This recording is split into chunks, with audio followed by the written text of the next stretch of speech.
Indonesia pernah dikenal sebagai negara agraris. Namun, negeri ini berpotensi kehilangan profesi petani. Penyebabnya, pekerja di sektor pertanian terus berkurang dari masa ke masa. Semakin sedikit anak muda berprofesi sebagai petani. Selain pendapatan dari sektor pertanian dinilai kurang menjanjikan, Indonesia menghadapi alih fungsi lahan produktif ke perindustrian dan infrastruktur jalan.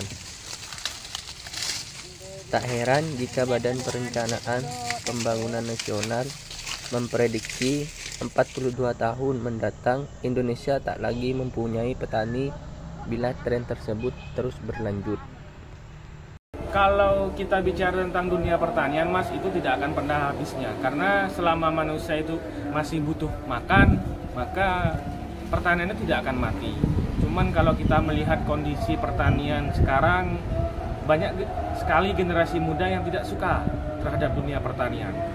Karena mereka melihatnya pekerjaannya kotor, panas, tidak mengasihkan. Sebenarnya kalau kita melihat potensi yang sangat besar di dunia pertanian, maka itu akan menjadi suatu pekerjaan yang lebih menguntungkan daripada kita harus merantau ke negeri-negeri orang. Alangkah lebih baiknya kita menjadi petani, membangun bangsa ini sehingga ketahanan pangan untuk bangsa Indonesia ini tidaklah terjaga. Kenapa saya bilang seperti itu? Karena selama ini kan kita masih melakukan impor, Mas.